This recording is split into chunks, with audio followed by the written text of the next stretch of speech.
a total of 107.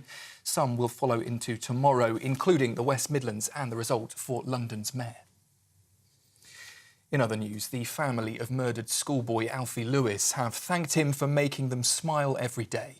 He was stabbed to death by another schoolboy outside a primary school in Leeds last November. That teenager, who can't be named, was 14 at the time of the attack. He admitted stabbing Alfie with a 13-centimetre long kitchen knife. The court heard in full view of other pupils, but he has denied murder. Instead, he claimed he was scared for his life when he pulled out the weapon, but that was disputed by prosecutors. We've heard today that a former solicitor has been sentenced to more than 7 years in jail for running what the judge described as a deceptive immigration scheme. Flora Mendez from Luton made up fake addresses in Grenfell Tower and charged victims £2,800 to submit fraudulent immigration applications. The 45-year-old also exploited the Windrush scheme, providing services to people without being qualified. The Indian national continued providing illegal services despite being struck off in 2015, and the judge in the case called her actions truly disgraceful, sentencing Mendez to 90 months behind bars. And finally, before we head back to Patrick, an update on the critical incident in Bristol, where a number of hospitals continue to be affected from a power outage. The local NHS trust there says the city's children's emergency department is still open, but we understand other departments aren't accepting any new patients tonight. Instead, the trust is asking those who need urgent medical help to call 111. Those are the headlines. Plenty more still to come. I'll be back at 10 o'clock. Until then, you can sign up to GB News Alerts. Just scan the code on your screen or go to gbnews.com/alerts.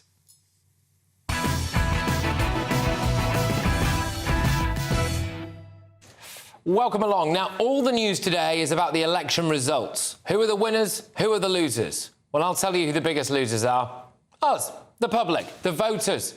Prime Minister Rishi Sunak has got the kind of kicking normally reserved for a drunk man who starts on a nightclub bouncer. I think it's fair to say the general impression of Mr Sunak is uninspiring, untrustworthy, devoid of vision, and caught between two warring wings of his party, trying to appease both but pleasing neither. The Tories could lose around 470 to 490 seats. The mayoral candidates in the West Midlands and Tees Valley sent letters around quoting Boris Johnson, saying, "Forget about the government." They won.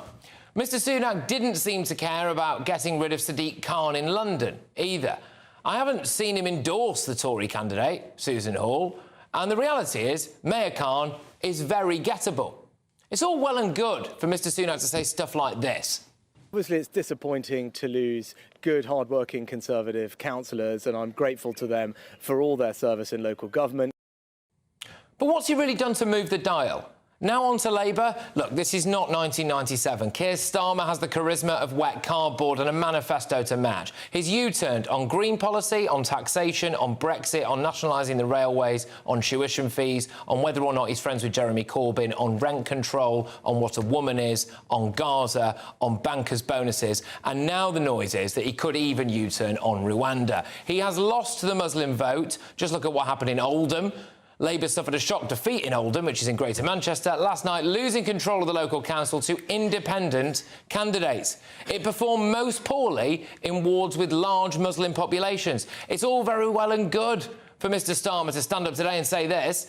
I don't think anybody could read the results here in York and North Yorkshire and say that Labour hasn't won or the voters are unconvinced. This is a historic victory. But look at what happened in the Blackpool South by-election. Labour's Chris Webb won with 10,825 votes. In 2019, Labour came second with 12,557 votes.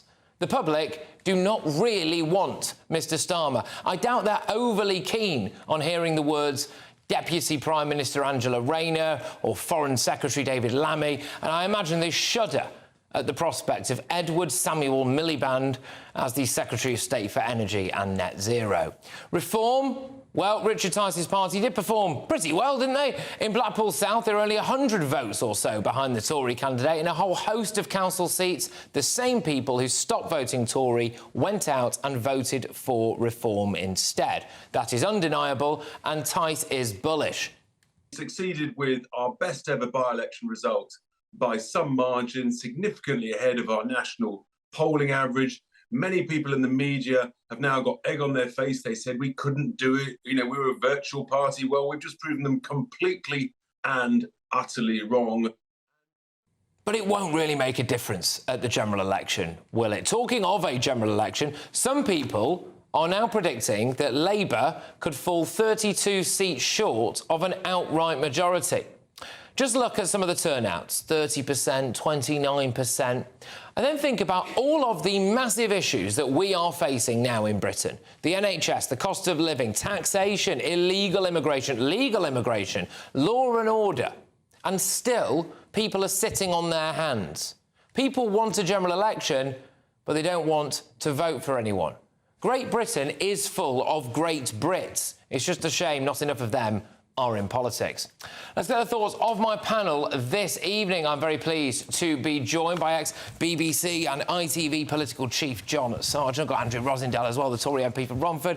And I've got Joanna Jargi, the Apprentice finalist and entrepreneur. Andrew, I'll start with you, if that's all right, as the political head in the room. Your initial take on Rishi Sunak's kicking? Every government does badly in local elections when things aren't going well. That's nothing new. The difference this time is that, in many ways, it's self-inflicted. We were elected in 2019 with an 80-seat majority, and we had a lot of things that we could have got on and done. And the people are disappointed that we haven't achieved some of the things we said we would do. So they're angry. I'll tell you what, though, Patrick, they're not very keen on Labour. They're cross with us. But if you think, and you said it a minute ago, this is 1997, it's not. So people are protesting. A lot of people are not voting. A lot of people are voting for smaller parties, Reform Party, whatever it might be. In reality, they're crying out for the Conservatives to be conservative and to do the things we said we would do. If we use the next 6 months to show that we mean business, we've got a vision for the country, I think they could come back to us. People are disenfranchised and disillusioned, John. That was my takeaway from the election results that we've seen so far. People don't really like anyone. Yeah, you can use all those things. You can use all the sort of slogans about governments lose elections, you know, oppositions don't win them. There are all sorts of little things you can say, but I think the overall point is that after 14 years, a lot of people just don't believe a word the Tories are saying. So the big weapon that any leading politician has is the power to explain and encourage and use words and formats and slogans. Now, if the result, like if the public just says, I don't care, or I don't believe you, it's very difficult then to get off the ground. And what we're seeing in the last, 2 years almost now, is they're in a rut. They're just simply the government's in a rut. They can't really move out of it. People aren't going to give them the benefit of the doubt. They've gone through all that. They've gone through far too many leaders. And, of course, they've argued far too much amongst themselves. OK, well, we are seeing, though, Labour, like in Blackpool South, for example, their votes actually going down and then winning, Joanna, which would indicate to me that people don't really fancy the look of this Labour Party either. Well, I would disagree, because when you look at Yorkshire, where I'm from, and I know the area of York and North Yorkshire, that should have been a very solid Conservative seat. And for Labour to get that, it's one thing kind of saying that Labour might be able to kind of regain some of the red wall seats that they lost last time to Boris Johnson, but it's another thing to actually flip some of these. So I think it kind of goes both ways as well. And what's funny is that when it comes to voter apathy, that it seems as if the most passionate people in the country at the moment are people who are either protesting about Rwanda and, stop the boats, or it's people about Gaza. The normal people just aren't that bothered anymore. Well, I'm going to come on. You've led me seamlessly onto something, actually, because a little bit later on in the show, we've been doing a bit of digging about some of these professional agitators that are doing the rounds at pretty much every single protest that's taking place. Before I go back to my panel, though, here to do a little bit of damage limitation from the government, I believe, is Conservative MP for Boston and Skegness. It's Matt Warman. Matt, look, thank you very much for coming. What an introduction. For coming on the show. I mean, does Sunak have to go? No, I don't think so. I mean, look, I'm not here to do damage limitation for the government. I'm not part of the government. What I would say is that it's obvious that the results that we've seen tonight and today are really patchy. It is good news that Ben Houchen has been returned in the Tees Valley. It is obviously not great news that we've lost in Yorkshire. What the government needs to do is make its case clearly, and what the party needs to do, I think, is stop talking about itself and start talking about how dire Keir Starmer is, and about how we should be talking not to ourselves. But what is that case for you, Matt? I mean, where are you on Rwanda, for example? Do you think that'll work? I think Rwanda is a really important part of a package. I think we absolutely have to have a deterrent to stop people making that journey. But I think we should also be talking about reforming the ECHR. I think we should be saying that it clearly isn't working for countries like the UK, and it isn't working for refugees making those journeys themselves. But a deterrent isn't the only thing. We have to make sure that people know they're not going to, for instance, end up in a hotel if they make the journey to the UK. So there's lots to do, but we should also be talking about the economy, we should be talking about the NHS, we should be talking about the government's fantastic track record in education, for instance. OK. How do you feel about reform? Because last night in Blackpool South, I think there were only about 106 votes behind the Tory candidate there. They have been doing rather well recently. You said that maybe the Conservatives need to make the case for conservatism in Britain. I mean, they are, and people are voting for it. It's not rocket science, is it, Matt? Well, I think the Conservative Party needs to be alive to the fact that there is a reason why reform is attracting a significant share of the vote. And that's why we have to, I think, maintain the broad church that has always been the Tory party. That is a party that understands why people care so much about immigration, that understands that both illegal and legal migration is something we need to be talking about, but also understands, for instance, that the UK should be brave enough to lead reform of the ECHR rather than to imagine that we can... Yeah, I do get that, but, you know, there's a lot of talk about the Tory party being a broad church. But actually, the One Nation Brigade appear to be the ones who are actually really, truly in charge of it. Certainly when you look at some of the candidates that are being put up in safe seats, that's caused massive amounts of consternation about what the Conservative Party might look like after the next general election. What you appear to be losing are true blue Brexiteers and red wallers. They're the ones going and voting for reform, so why don't you do more to try to appeal to them? Well, I think what we need to do, if you want to actually form a government, has to be to make sure we continue to appeal to people who are currently thinking about reform, but also make sure that we don't lose the other end of the conversation, because a successful Conservative Party cares passionately about immigration and the economy and the NHS, and delivers in a way that we consistently have over many, many years. So that's why I think we should be making that case, talking about why Keir Starmer certainly isn't the solution to it, rather than talking about ourselves. Just very quickly and finally, appreciate you coming on tonight. Why didn't Rishi Sunak do more to back Susan Hall? Because Sadiq Khan in London is very gettable, isn't he? I think Sadiq Khan certainly is very gettable, and I think he is obviously not delivering on what Londoners want to see. I think, if I'm honest, I think Susan Hall and Number 10, I'm sure, will have had grown-up conversations about the best way to get Sadiq Khan out of City Hall, and I wasn't part of those conversations, but I'm very glad to see Sadiq Khan under the pressure he's under tonight, and let's see what happens tomorrow. Look, Matt, thank you very much for your time. Take care and all the best. Have a great weekend. It's Matt Warman there, who's the Tory MP for Boston and Skegness. John, can I just come to you on this one first and just say, reading between the lines, I don't want to put words in his mouth, but reading between the lines there, you saw the mayors in Tees Valley and in the West Midlands as well not include anything about the Conservatives or Rishi Sunak on their literature. In fact, they included something from Boris Johnson saying, forget about the government. If I'm interpreting what Matt is saying there, maybe Susan Hall in London decided it might be better to not actually be endorsed by the Prime Minister. Does that not tell you everything you need to know about the popularity of the guy Number 10? Yeah, but you're still stuck with, you know, who's the alternative and could you change in the time available? And the answer is no. So the whole business, really, of let's concentrate on the leadership is a big, big mistake. What you've got to try and do is to give the impression you're a competent government. So take Rwanda. What are we stuck with?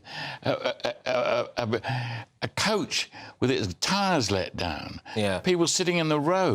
And this is meant to be a carefully worked out plan which is going to come into action slowly over 10 weeks.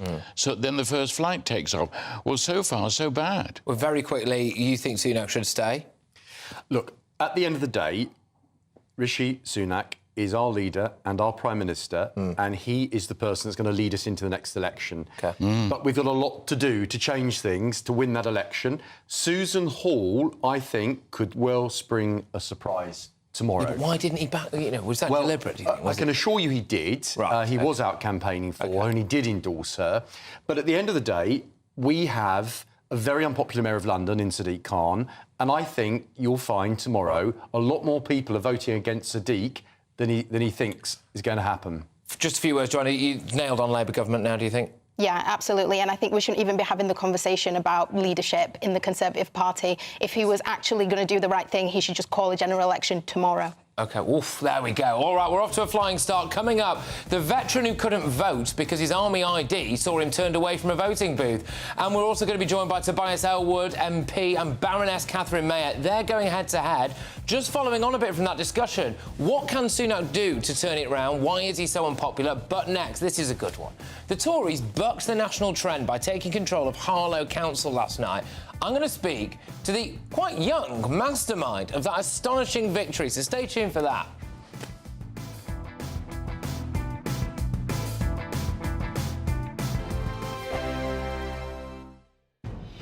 Good afternoon, Britain. Weekdays from midday. Now, a woman who 25 years ago, at the age of just 14, tortured and killed her 71-year-old grandmother was last month released from prison on licence. But this isn't the first time she's been let out. Sarah Davey has been bailed and reincarcerated no less than 7 times. Well, to debate this, we're joined by former Detective Chief Inspector Colin Sutton, famed for catching the notorious killer of Millie Dowler, Levi Belfield, and GB News' own Patrick Christys. I think we have to qualify that where the killer is a child, and we have to accept that to consign somebody to be in prison for 60, 70 or 80 years is probably something that we ought to think twice about. So I understand why this happens. I understand the outrage. I really understand the outrage. I think that 14-year-olds who kill should be given a chance to rehabilitate? Yes, I do. Do I think that somebody who's had 7 such chances and blown them away deserves an 8th chance? Then probably I think that's a lot more doubtful. I would have thought that by chance, sort of 3 or 4, they'd have got the picture, but clearly not. Patrick, what do you make of it all? Well, some people are born evil, aren't they? And why should we have to suffer to have them back out on the streets? There are some crimes that are so serious that you should pay for it either with your life or for the rest of your life. This was a sadistic murder, the details of which absolutely cannot be read out on air at this particular time of day. There are 3 issues here.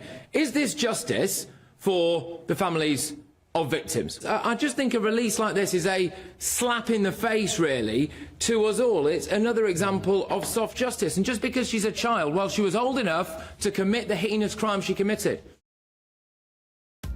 Are the newspapers getting you down? My wife didn't divorce me that month. Struggling to separate the wheat from the chaff? I know that it's a bit of a circus at the best of times.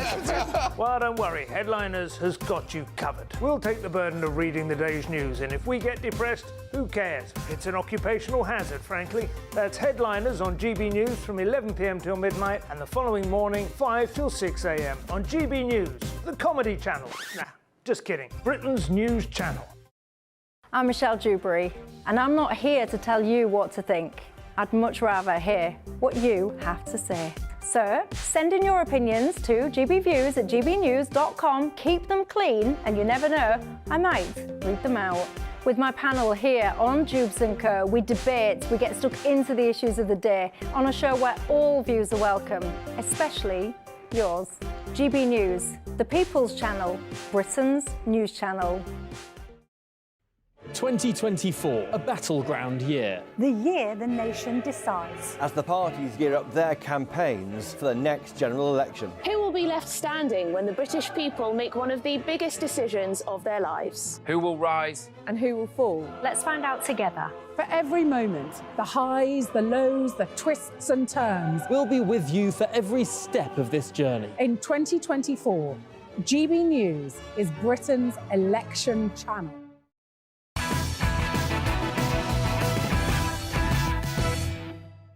Welcome back to Patrick Christys Tonight. Now, it was not all doom and gloom for Rishi Sunak and the Conservatives overnight in the local elections. The Tories have managed to cling on to Harlow Council with a victory led by local Conservative leader Dan Swords, despite suggestions that Labour would win by a landslide. So a win which was hailed by local MP Robert Halfon as the biggest comeback since Lazarus and was celebrated as a bucking of the national trend by the man himself, some would say doing his best Boris Johnson impression. Let's have a little look at this.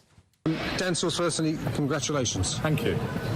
It looked like a long... I've interviewed you a number of times over the last month, but you feel it's all worth it today, this morning? Absolutely. You know, above all else, what we have been passionate about and what has happened is we have been given the green light to get on and transform Harlow for the people of Harlow. And I sincerely want to thank every resident who voted. No matter which way they voted, we will deliver for them, because that is what we've been elected. Yeah, strong stuff. Good to see a young lad out there on the stump giving it his all. Some reports are emerging. It might not all be that great news, though, because apparently victory was only ensured thanks to a candidate under investigation over alleged Islamophobic comments being unsuspended to give the Conservatives a slim majority. But let's speak to the man himself, the leader of the Conservative Party in Harlow. It's Dan Swords. Dan, thank you very much. Great to have you on the show. You were, in many ways, last night's big viral moment, I think, really. So congratulations, first of all. I've got to ask, and I hope you don't mind me starting with this. How old are you? 23. Good lad. And you are now the leader of a council. Yeah, so I became the leader of Harlow Council last May. I was 22 when I became leader, which made me the youngest council leader ever in the UK. Fantastic. So, well done again. And it is really great to see people with a bit of personality going into politics as well. How did you manage to buck the trend? Essentially, what I'm asking, Dan, is how come a 24-year-old is so much better than everyone else? Well, I think, to be blunt, is that we focused on what people cared about in Harlow. You know, it's no secret that this is a really difficult time for the Conservative Party up and down the country, as you've been reporting on. But in Harlow, we had the best part of 40 years of a Labour council that allowed our town to decline. And over the last 2 or 3 years, since we've taken control, we've frozen Harlow council tax. We're rebuilding the whole town centre, building new council homes, ensuring Harlow homes are for Harlow people. We had a very clear plan that we're delivering on. We've been shortlisted for the most improved council in England. And that's the message we took to people. I mean, Labour threw absolutely everything at this. Keir Starmer was here twice.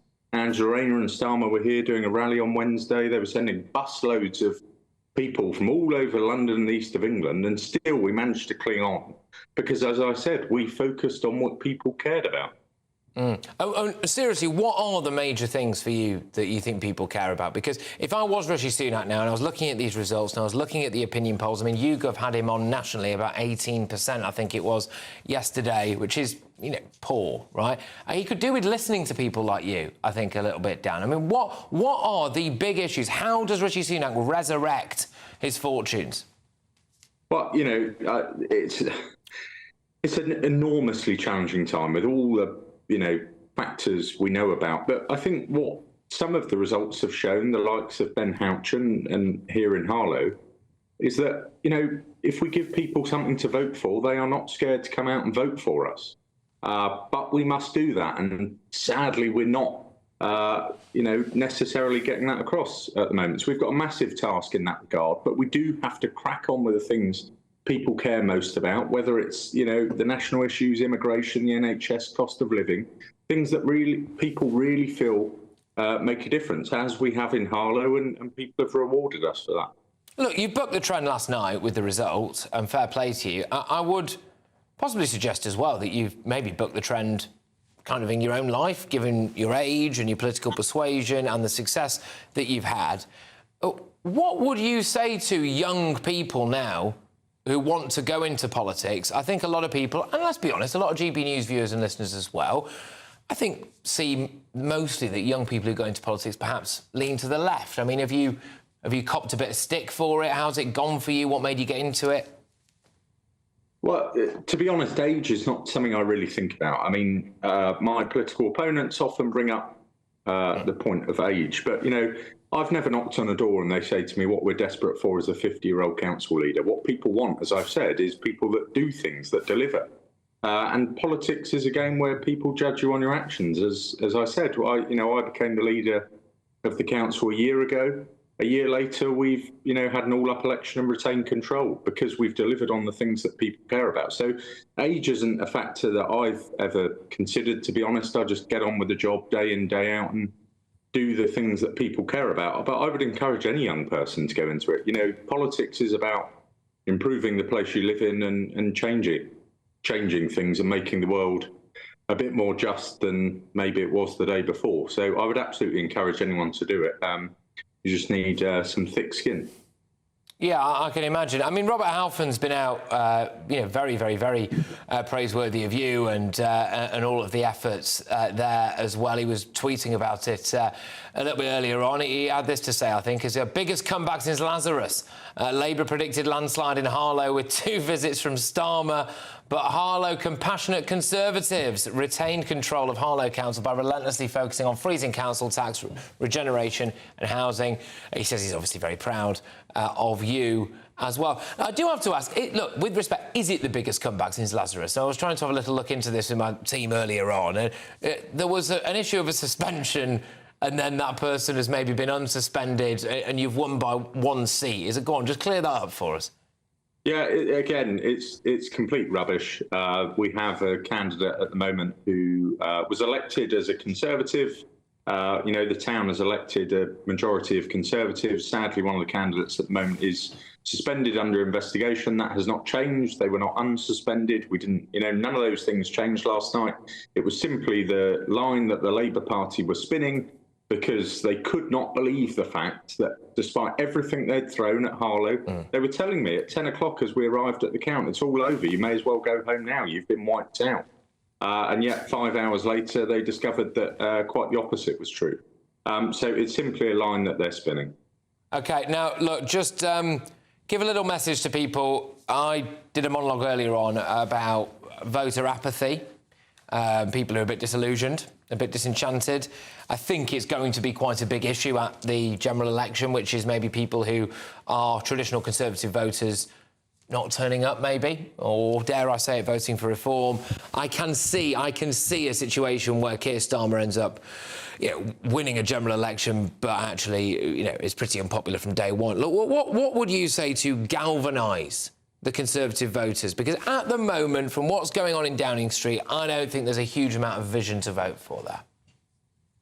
Well, I think it's a two-way deal, as you said. It's not just a case of persuading people to vote. We have to give them a reason to. And, sadly, I don't think we're quite hitting that nail on the head at the moment. As you say, people want to vote for a better future for them and their family. They want to vote for a better future for their country, town, village, whatever it is.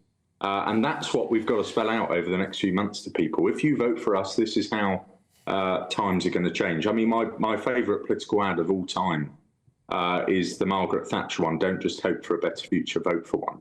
And that's what we've got to get across to people. We really have to take the message to them. Apathy absolutely is the enemy. It was, in local elections, it usually is with lower turnout. We've actually seen higher turnout in Harlow this year because it was an election that would decide the future of the town. Do you want the town centre rebuilt or not? These are tangible things that matter to people, and obviously they scale up to a national level too. Well, look, I will have a very long time to find out whether or not I owe you a tenner or you give me a tenner, but I would be willing to put a £10 bet on it right now that within the next 10 years you are somewhere very, very near that cabinet table. So good luck to you and well done. And, all the best for you and the people of Harlow. You take care. All right, that's Dan Swords there. He's 23 years old, I think he said he was. He's the leader of a council. He was previously to that the youngest leader of a council. Bucked the trend last night. Beat Labour when people wrote him off. So well played. Coming up, did you vote yesterday? I hope you did. We'll be speaking to the Army veteran, though, who was turned away from the polling booth because his force's ID wasn't enough. Coming up, though, Rishi Sunak could be forgiven for not knowing which way to turn after these local elections, but I will be debating if he should lurch to the left or lurch to the right. I want your views on this. Should Sunak go more to the right or more to the left if he wants to win? Tobias Elwood and Baroness Mayer, they go head-to-head, and that's next. Evening, welcome to your latest weather update from the Met Office here on GB News. A mixed May Day bank holiday weekend. Some places having warm sunshine, but there will be a fair few showers around as well. Had a real mixed picture today. Cracking day in western Scotland, dull and damp over these central areas. The rain here slowly edging northwards. Clearer skies in the south going to allow it to turn quite chilly, actually. May not be far off freezing in some rural parts of the south, whereas the cloud and the rain over northern England, southern Scotland, Northern Ireland will keep the temperatures up in double digits here. It does make for a pretty dismal start to the long weekend. A lot of cloud and rain and drizzle on and off through the day. Northeast England may well brighten up. A much brighter day tomorrow for the Midlands, East Anglia and many southern counties of England and Wales. Fine tomorrow with some sunny spells. And again, the west coast of Scotland doing OK for sunshine. Not quite as warm as today, but 17, 18 likely here. Cool on some of these North Sea coasts, particularly in the far northeast where it stays fairly murky. That's going to be an issue, I think, on Sunday as well. Mist and low cloud around the coast in the northeast. Could be some heavy showers developing through the day over central and eastern Scotland. But again, many areas fine on Sunday, some spells of sunshine, increasing chance of seeing cloud and showers coming up from the south. But with a bit of sunshine, temperatures getting into the high teens once more. That'll feel pretty pleasant. So a brighter day on Sunday, certainly across northern England. We'll keep that mixture of some places staying fine and sunny on Monday, but there will still be some showers around. GB News Breakfast, every day from 6 a.m. I have to say, the jam issue is It's all very WI, isn't it? Well, it's ridiculous. Now there's a picture of a friend of hers who's lying on the grass, cuddling a bowl in which the jam is placed in the middle with lemons round it, and a dog lying next to her. So she's holding this as if it's someone else that she really loves. I think, well, Meghan would have organised that because she'd have given her the present. I think this is too far. I mean, it's jam. It's stupid as well. Yes. I mean, if any of us were to bring out a product, Isabella might associate with jam. No, I could see, I could see how that would Sticky work. jam. Yeah, but Meghan Markle, why? Well, what was her website called? Twiggy or Tiggy? No, or I've got it down because I can't remember. America. Oh, Tig, the Tig. Tig. She used to be quite, a lifestyle guru pre-Harry. So she's trying to go back to look at what I'm wearing, look at what I'm eating. I can get everybody to buy my product. And what the chickens should have in my garden. Do you actually think jam crosses her lips? Would you? Of course, way too much sugar but in they there. also say it comes from her garden.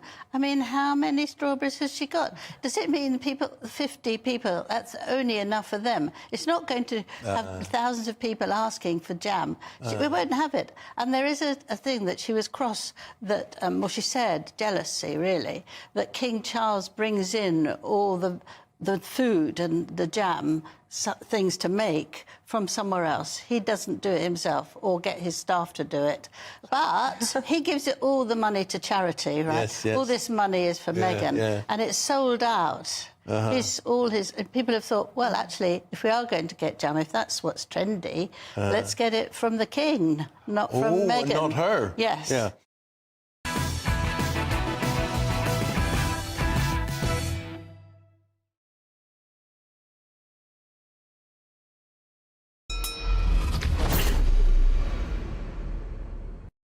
So, if there's one thing made clear from last night's election results, it's that whatever Rishi Sunak is doing right now isn't really working. Few will argue that the Prime Minister is a bad MP, or a bad bloke, really, but can he unite the left and the right of his party? How does he do that? Or, really, in order to get mass appeal, let's be honest, does he need to veer to the right or become more of a centrist? Well, I'm joined now by the Conservative MP for Bournemouth East, is Tobias Elwood, and Conservative life peer in the House of Lords, Baroness Catherine Mayer. Both of you, thank you very much. Much appreciated. Catherine, I'll start with you.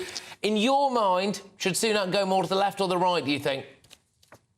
For me, the question doesn't even poses itself.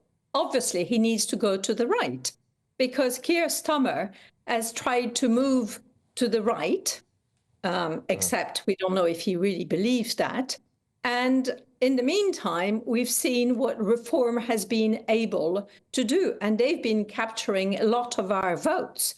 And I think, personally, that the Conservative Party and a lot of the people who used to vote Conservative are feeling that the Conservative Party does not represent them anymore. And they want a strong leader who is going to take bold positions on very important issues. And I think that is to the right. OK, Tobias, it's quite a strong case for Sunak lurching to the right there. No, I don't agree with that at all. I mean, let's put our hands up. It's been a difficult local elections for the Conservatives, but we've had a 20% turnout in some areas, which has been very, very low indeed. A general election, you have turnout closer to 70%. So we've got a lot of people staying at home. Where would those additional voters go? And I think the point has actually been made quite illustratively that Britain, there is a sweet spot of the electorate in the middle of ground. If you secure that, you win general elections. And I think, just stepping back from the actual politics of it, we've had a turbulent period, no doubt about that. But we've actually now moved into far calmer waters. Fiscal responsibility has returned. We've seen interest rates, improve. We've seen also the cost of living crisis being tackled and inflation coming down. We're moving the right way. Okay. The reason why we're not galvanizing is because an absence of discipline within our own rank. And if we show a collective appetite and discipline to win, we'll win the next election. If we have, I'm afraid, ill discipline, I'll come back to you, Tobias. I want to let Catherine back in. All right, so go on, Catherine. You're shaking your head there. Yeah, because I actually don't agree. I think the fact that so few people actually came and voted means that they're totally disillusioned. And all the things that you said that we have succeeded in, that should have actually brought our supporters to go and vote for us. I see it exactly the opposite way. I see it that the world has changed. It's much more polarized. And what the British public wants is a government that actually takes action, takes a strong position. We have wars around us. We want somebody like Winston Churchill. We want somebody who actually dares to say the way it is. And we can't continue on this wishy-washy, even though I think Rishi has had a lot of successes on the economy, on a lot of the things that you've highlighted. But the people are feeling they don't belong to this party anymore. Okay. And that's why. Tobias, I mean, there is quite a lot of evidence to back that up with the way that the reform vote is going. I know that the turnouts have been low, but the national polls, I mean, the latest one I saw from YouGov had Reform at 15 and the Tories at 18%. And could I ask, when you said about ill-disciplining your party, do you really mean that the right of the party, in your view, need to wind their neck in a bit? I'm not going to use that language. I don't think that's even helpful. I'm simply saying that united parties appeal to the electorate. Disunited parties do not. And I'll just stress again, whatever's going on in America, over here, the sweet spot for winning for a long electoral success has always been dominating the centre-right ground. Tony Blair discovered this. He looked like a Tory, and he kept people like John Prescott close to him, but he got across the line. When you go to the extremes, like Jeremy Corbyn did, then you miss out the middle ground. And mentioning Churchill, of all people, Disraeli, Baldwin, Macmillan, Thatcher too, all went for the middle ground. When you pander to your base alone, like Andrew Bonar-Law, for example, you quickly are forgotten. And make it really clear that Rishi Sunak is navigating us back to that important space. And the reason why Labour, just let me finish this point. Yep. The reason why Labour is doing well in the polls is because they're commanding that middle ground, the floating voter. We're not going to win simply by schmoozing to the right wing or indeed trying to out-reform. That's not the strategic way to win the next general election. Discipline. Discipline. That's what we require from our ranks, and we will see the polls move. Okay. But you see the discipline one side, I see the discipline the other side. And the point is that the Labour Party is moving to the centre, or at least pretending to move to the centre, because I don't believe and look where they are in the polls. Okay. We need to look to be different, and we need to represent what the true conservatives believe. Believe in our country. I think that a prime minister, which Rishi did say it several times, but I think it needs to be said many times, to be proud of our country, to be proud of being British, not constantly apologising, is what the British people Can I ask you, Catherine, just quickly on this then? What specifically is it then? What policy specifically are you talking about that you think would win Rishi the next election then? Well, I think one of the ones that I was very involved in was all this transgender ideology. I mean, that was, in my opinion, and I and several MPs and peers went to talk to Rishi about it. I think that was a winner for us because what is happening is incredible. I mean, children are being told that they can change their gender. I mean, it's insanity. It's criminal. Right. So those are type of examples. And then the other thing is what I really resent, and I, as you can hear, have a foreign accent, but a British passport. I became British because I love this country, and I find it terrible that these days we can't be proud of being British. And if I put an English flag behind me, I would be called extreme right wing. I'm not. I'm proud of belonging to this country. We need to get this. All right. Okay, Tobias, could I just ask you, and we're going to be a little bit quick with this, but is Sunak trapped in the worst of both worlds situation here now, where, dare I say it, has lost a lot of the centre ground and he's lost the right ground as well, really? Is that where he is? I really push back on everything I've just heard there. Okay. You know, we have a passionate Conservative Party that's navigated the country through a very, very difficult time. This would have been a testing period for any government the last 10 years because of COVID, because of Ukraine, and now the Middle East as well. And yes, there's been some turbulence that we've homegrown as well because of what happened with Boris Johnson and indeed Liz Truss. But look where we are today. We are in calmer waters from a fiscal perspective, which is what really concerns the British voter. You know, all these other discussions are really quite micro into whether or not our economy is moving in the right direction. You've just lost 433 council seats. Please let me finish. That is what actually people go into the voting booth and say, will Britain be better off? Will we be more secure under which government? And that is where Rishi Sunak is taking us. If we fall badly at the next election, it will be because of the problems within, because we're not demonstrating discipline, rallying around our leader and showing a determination and spirit to say we want to remain in number 10 because we're arguing amongst ourselves. OK, look, both of you, I'm sorry, we could obviously just carry on with this for another hour or so, but we'll have to pick it up. Well, it's going to happen anyway, isn't it? Yep, Can I congratulate Dan? I could be his grandmother, and I think it's wonderful that a young man is sort of getting in there and fighting for the Conservatives. I just wanted to say that. All right, I'm sure Tobias would echo that view as well. Look, both of you, thank you very much. Right, OK, that was Conservative MP for Bournemouth East, Tobias Elwood, Conservative Life peer in the House of Lords, Baroness Catherine Mayer. I think therein potentially does lie an issue with the Tory party, doesn't it? Right, look, up next, OK, I'm going to be unmasking some of these protesters that are doing the rounds at the moment and talking to a veteran who couldn't vote yesterday because his old boss forgot to allow Veterans ID at the ballot boxes. You couldn't make it up. This is GB News, Britain's news channel. Welcome to Scotland, home of Humza Yousaf's hate crime law, aka the Clype's Charter. Clype, a delightfully Scottish word for a grass, a snitch, or in the context of Russell Finley's opening gambit during the hate crime debate at Holyrood last week, reporting your friends, family and neighbours to the police for alleged hate crimes. The SNP responded by doubling down on the new law's ability to protect vulnerable victims. I am confident that we have robust legislation that will protect those who are vulnerable to harm. But other victims are emerging in the wake of this new legislation. As the bill moved through Parliament, concerns rose of police inundated with vexatious complaints, targeting individuals who had committed no crimes. The first fortnight of the new law gave rise to nearly 9,000 complaints. The vast majority, at least 95%, have been deemed not to be crimes. False reporting is nothing new. A social post from Scottish Conservative Murdo Fraser was flagged by a trans rights activist in November. Police decided that no crime had been committed, but nevertheless that was recorded as a non-crime hate incident. And Alba Westminster leader Neil Hanvey says he too has been targeted under pre-existing legislation.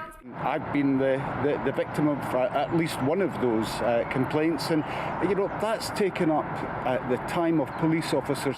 Thick skin can be expected of our elected officials, but what about the public? 74-year-old Morag McDougall-Brown says she was reported to police by a neighbour, and the experience has taken its toll. I hate to think that anybody like me or similar to my age would ever have to go through this, because I really don't think I will ever go over it.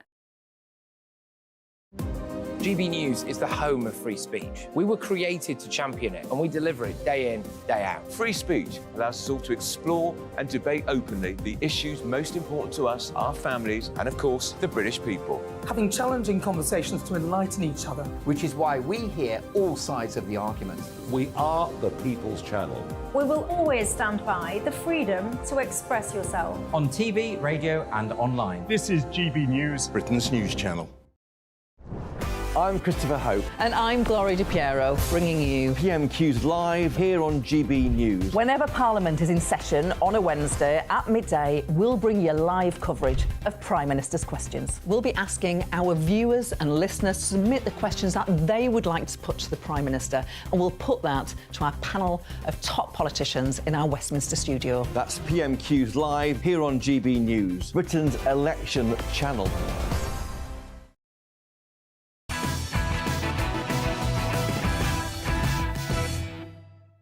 Coming up, they turn up to everything from Gaza rallies to Just Stop Oil protests. I'll tell you why I think it's time that these professional agitators are unmasked for all of us to see. But next, an Army veteran, Johnny Mercer's former boss, by the way, who was turned away from the polling station because his Army ID wasn't enough. I believe I'm joined now by Adam Diver. Adam, thank you very, very much for joining us here on GB News. Firstly, thank you very much for everything that you've done for this fantastic country. But can I just ask what happened then? So you had a little bit of a mishap, did you, at the old polling booth yesterday? Yeah, so I went to take my daughter to school, and on the way to work, thought I'd go and vote. I took my veteran's ID. I think you've all seen that. I thought it was. I don't know. I thought it would be fine to use it as ID because I don't know. I didn't think otherwise. I just took it as read. And I went there. There was some lovely ladies there just doing the job. They were fantastic. I won't say they were embarrassed to turn me away, but you could tell that they were uncomfortable. And basically said, you know, he's not allowed. He's not a formal identification, so sorry, you can't vote. And then I got turned away. I mean, because on that, apparently there are 22 forms of acceptable ID now. So bus passes, Oyster cards. I mean, you know, There you go. You would imagine, I think most people would imagine, that a former Army officer turning up, you know, a decorated sergeant major with a veteran's ID card would mean that you were able to put your cross in whatever box you so wished. Is something that maybe should have been sorted out. You know, I think as a veterans as well. I mean, especially from a Tory perspective, like as Johnny Mercer and co will be thinking. I mean, I don't want to use broad brush terms here, but I'd imagine quite a few veterans maybe lean more to the right than the left, you know? Yeah, I would say so. But yeah, they should have had a look at it beforehand and then released it with obviously the power it should have and to vote.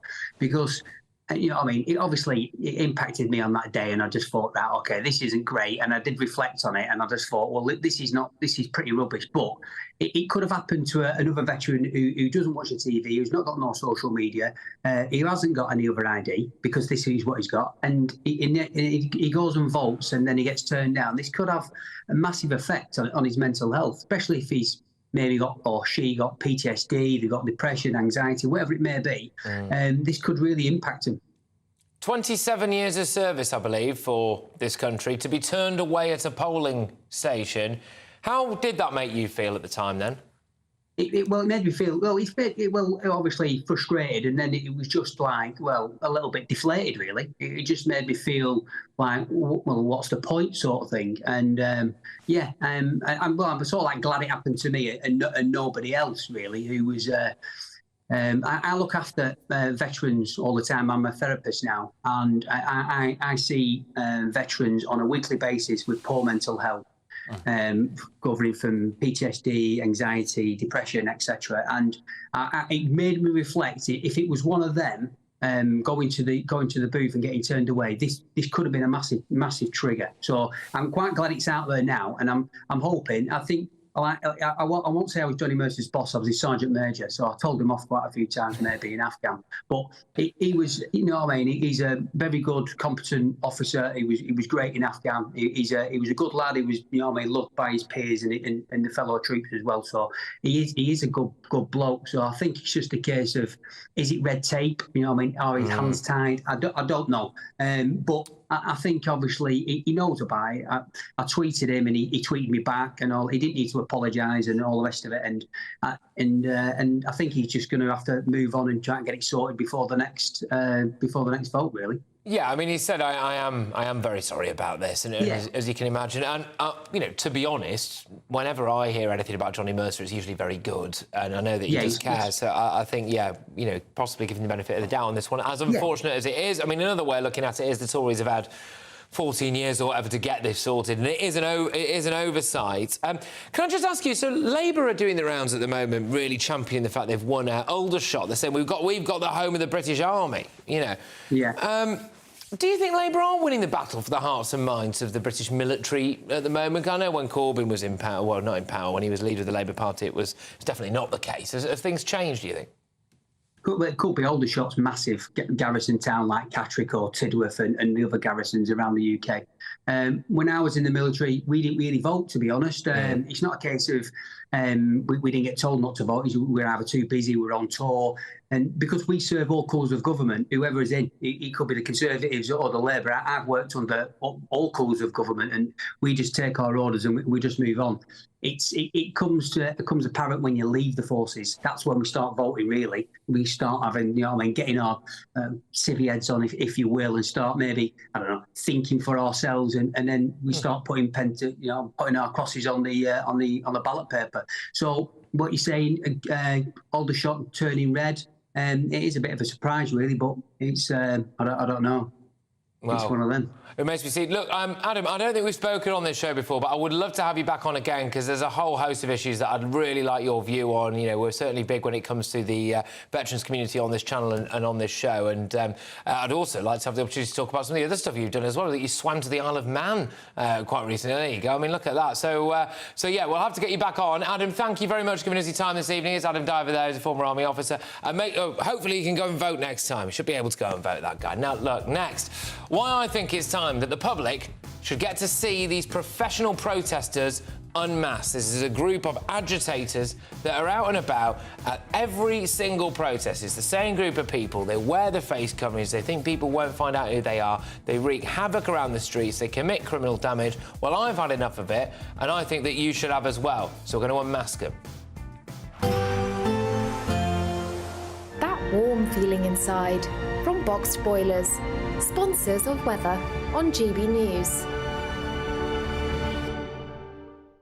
Evening, welcome to your latest weather update from the Met Office here on GB News. A mixed May Day bank holiday weekend. Some places having warm sunshine, but there will be a fair few showers around as well. Had a real mixed picture today. Cracking day in western Scotland, dull and damp over these central areas. The rain here slowly edging northwards. Clearer skies in the south. Going to allow it to turn quite chilly, actually.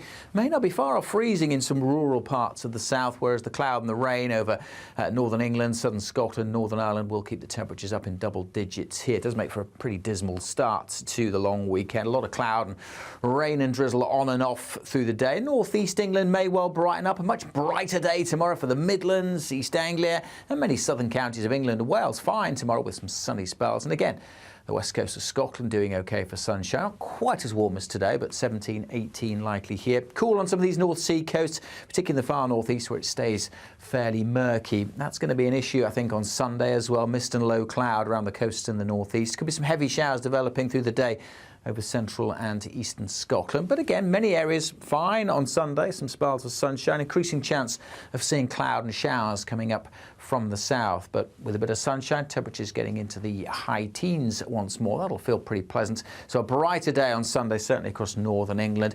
We'll keep that mixture of some places staying fine and sunny on Monday, but there will still be some showers around. Looks like things are heating up. Boxed Boilers, sponsors of weather on GB News.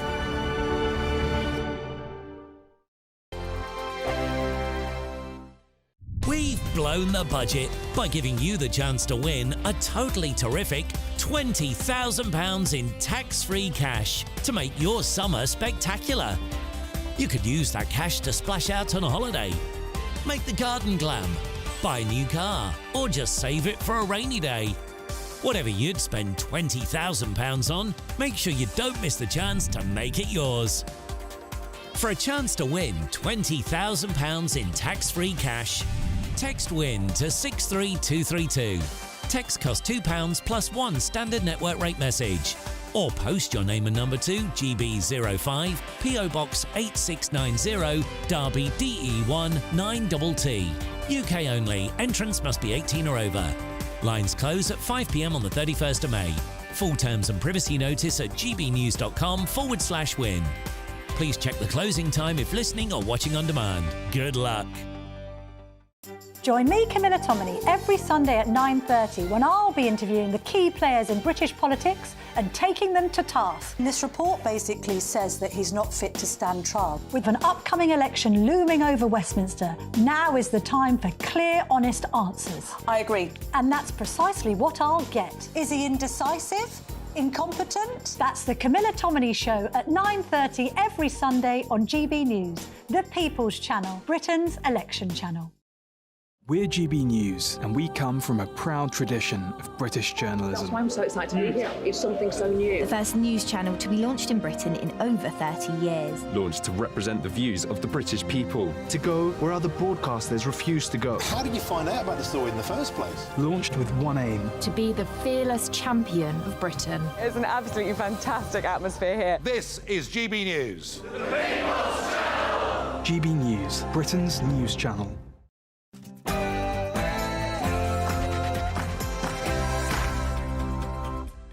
It's 10 p.m. I'm Patrick Christys. Tonight.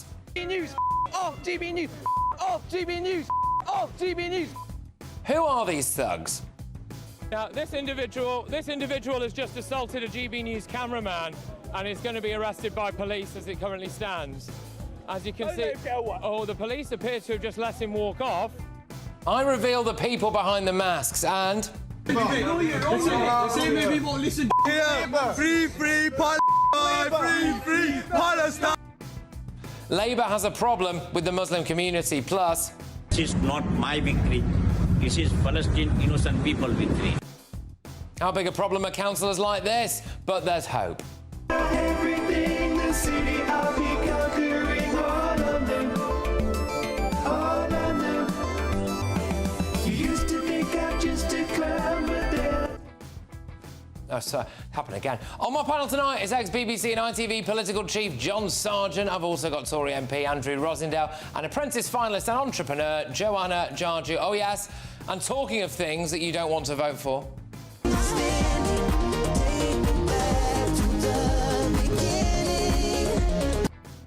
Get ready, Britain, here we go.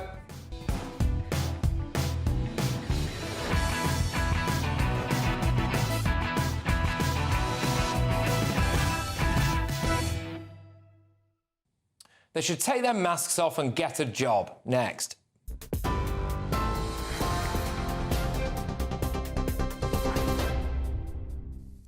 Very good evening to you from the newsroom. A recap of the headlines at 10 o'clock.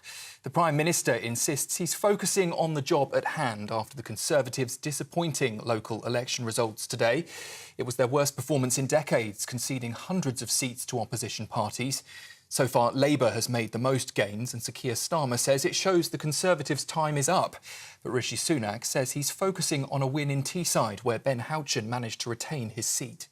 Keir Starmer came here twice, Rachel Reeves came here 3 times, but even they couldn't dislodge Ben and the fantastic Conservative team, right? And they also threw a lot of mud, it needs to be said, in this election, because they were angry that Ben has delivered more for this region in 7 years than Labour Party managed in 30 years. The Liberal Democrats have also made some gains today, with party leader Sir Ed Davey pledging to make the Conservative government history. People from around our great country have had enough of this out-of-touch Conservative government. They've had enough of being taken for granted and being let down. It's time for change. and across this country, from Cheltenham to Dorset, from West Oxfordshire to here in Winchester, so many people, including lifelong Conservatives, are switching to the Liberal Democrats to make that change happen. Sir Ed Davey. Well, let's get a quick recap of the latest council results from across England as counting continues tonight. If you're watching on TV, you can see here the number of councillors confirmed so far. Just 6 councils out of a total 107 are still to declare. Those remaining councils will follow into tomorrow, including results from the West Midlands and the London mayoral race. In other news, a 15-year-old boy who stabbed another schoolboy on his way home in Leeds has today been found guilty of murder. Alfie Lewis was killed leaving primary school last November, and the teenage attacker, who can't be named, was 14 at the time of that stabbing. He admitted attacking Alfie with a kitchen knife, claiming he was scared for his life, but that was disputed by prosecutors. Lord David Cameron has warned that the world is, he says, facing a tipping point and that the outcome of the war in Ukraine is crucial for Western security. During a visit to Ukraine, the Foreign Secretary said the UK will appoint a new envoy to oversee a plan to ramp up the production of weapons. He says Kyiv must defeat Russia or else Europe faces a very dangerous future. The Kremlin, though, has accused Lord Cameron of a direct escalation when he said that Ukraine could use British weapons to hit targets inside Russia. And finally, unions representing workers at Tata Steel in South Wales say talks over plans to shut down blast furnaces there have broken down. Community, the GMB and Unite say there's disregard for the impact the proposed changes will have on staff and local communities.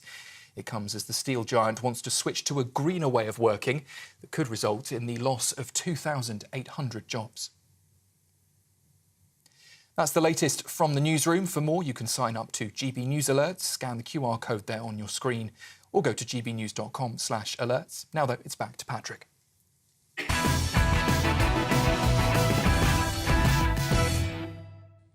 This country is under attack from a load of great unwashed yobbos. Yesterday, a load of militant activists blocked a bus taking illegal immigrants from a taxpayer-funded hotel to the Bibby Stockholm. They included this guy. News, off GB News, off GB News, off GB News, off GB. So I've had a little look into him, and I thought I recognised him from somewhere. He's been at more than a few events recently. We can see him waving a trans flag at another rally, and there's pictures as well with Jewish socialist workers that have emerged. He also helped the bloke who assaulted my cameraman yesterday get away. This individual has just assaulted a GB News cameraman and is going to be arrested by police as it currently stands. As you can see, the police appear to have just let him walk off. Well, I'd just like to say a big hello to a chap called John. Now, we won't use your full name here because I wouldn't want to instigate a pile-on or do anything that might make you feel intimidated. But it turns out that this guy is actually a HR manager at a publishing company. We do know quite a bit about you, John, actually. I wonder whether or not your revolutionary comrades have any idea that you apparently helped with the rollout of Test and Trace during the COVID pandemic. Arguably one of the largest personal data gathering operations by a government in modern British history. Amazing, isn't it? You surround yourself with all those people so desperate to hide their identity. Maybe you help get them all onto a government system. I doubt they know that. It also appears that John was quite a big deal when it came to the NHS's national COVID-19 autumn booster vaccine campaign. You smash the system, John. Smash it to pieces, comrade. But hey, if your career in HR falls through and radical activism stops paying its way, you could always go back to pulling pints in the slug and lettuce, like the good old days, John. Talking of comrades, Labour MP Bel Ribeiro Addy reportedly told comrades to join yesterday's protest in Peckham. Now, that's a little insight, I think, into how wedded the Labour Party is to this lot. We all remember, though, don't we, that picture of Keir Starmer and Angela Rayner taking the knee at the Black Lives Matter thing. OK. It will come as no surprise to learn, though, that Black Lives Matter UK were also in attendance yesterday. There are new groups called anti-raid groups. These are student organisations, and they do publish a variety of different posters which appear to show things like immigration enforcement van on fire. It gives people tips on how to get a lawyer. tells them to run away if they're not already being detained, and they also coordinate on social media to try to get a few students on the go if they see a raid taking place. Now, I'm going to be doing quite a lot more on this. I think it's time that the public knew the truth about some of the people who are blocking government policy, committing criminal damage and behaving like lawless lunatics on the streets. Well, there we go. Those are my views, of course. I mean, the fact is that face coverings like this, which I believe we can show here, there we go, that's the man who came after my cameraman, they don't offer half as much protection as some people might think they do. It's absolutely pathetic that a group of unwashed student activists, backed up by Labour politicians, can keep getting away with lawlessness. All right, OK, look, I'm going to go over and get the views of my panel this evening. I am joined, as ever, by the wonderful ex-BBC and ITV political chief John Sargent. I also have the Tory MP for Romford, Andrew Rosindell, and the businesswoman as well, Joanna Jarju. Yeah, look, Andrew, I'll start with you again on this. Do you not think that we have a right to know a little bit more about who some of these people are? Absolutely, and well done for exposing this guy, John. I'm afraid there's a lot of professional agitators out there. Yeah. God knows who's paying them. Goodness knows what's motivating them. But they're abusing the freedom that this country gives them. I'm all in favour of protest if you've got a legitimate cause. But you do so with responsibility. You don't abuse other people. You don't violate the freedoms that you're given and attack on your cameraman and the actions that this guy's taking. Thank God you're exposing him. But unfortunately, there's a lot of these, I would say, far-left activists who are effectively acting like anarchists, who are trying to drag our country down. And frankly, the police should do more to deal with them. OK, all right. And, John, I'll ask you on this. You know, if we know who these people are and they're all coming from these certain groups and it's the same people, which is, again, I'm going to be doing a lot of looking into this, and from what I can gather so far, there is a lot of the same people, quite a small number of people, going to all of the same things and do. Shouldn't we just lift them? No, I mean, I think the point you've got to get really clear at the beginning is this, is that if you have a peaceful protest, then you can do it, and you can go to lots and lots of different peaceful protests. That's perfectly all right. What you can't do is have violent protests, intimidation, all sorts of unpleasantness, which break goodness knows how many laws. So what the police have to do is not so much say, oh, there's so-and-so and so-and-so and so. They need to know who these people are, so that if they do break the law, they can immediately get them. Yeah. That's absolutely true.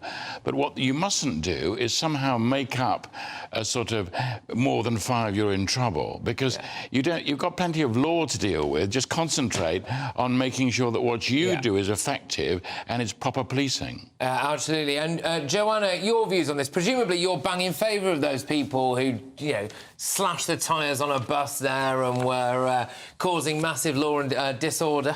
Well, I wouldn't say that I'm in favour of them. I'm in favour of the cause, some of the causes that they're actually protesting for, the means that they're using to protest, obviously, I wouldn't be in favour of. I was saying last time, you know, when people were burning stuff in Ireland in protest of some of the migrant hotels, I don't respect anybody that goes that far. But at the same time, these people do have a legitimate cause, and I found it quite interesting how you were saying, I've got no idea what they're protesting for, but I'd respect them if they actually had a legitimate cause. So what is it that's the problem? Is, again, you look at that individual there, like John, for example, who many people might regard as not really having a proper job, right, I would say, not really actually paying into the system that much, not doing it, and now rendering himself unable to do so, really, going forward, because quite possibly because of a criminal record. Does somebody like that lose the right to tell us how to live our lives? Well, the fact is, and we all know this, they jump from cause to cause. 1 week it's that cause, the next week it's another cause.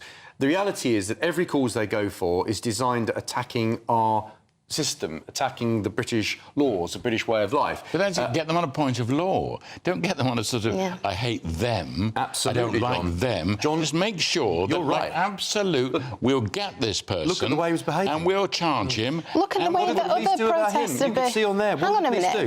Look at the way that other protesters behave. I think it's really interesting how we're like, oh my goodness, look at how these animals and these thugs, when it's somebody who disagrees with you. I've just, you know, said, I don't agree with the way that the means of their protest, and I'll equally criticise people who are in the far right who also kick off and go to the cenotaph and stuff. So why is it that it's okay? And you seem to people, you know, I don't want to make any assumptions, but I think people who are on the other side of politics and the right side of politics never seem to criticise. So would you say that the way that they've behaved is just as, you know, you would condemn that just as much as people who were kicking off at the cenotaph or on St George's Day? Freedom with responsibility, freedom to protest within the law.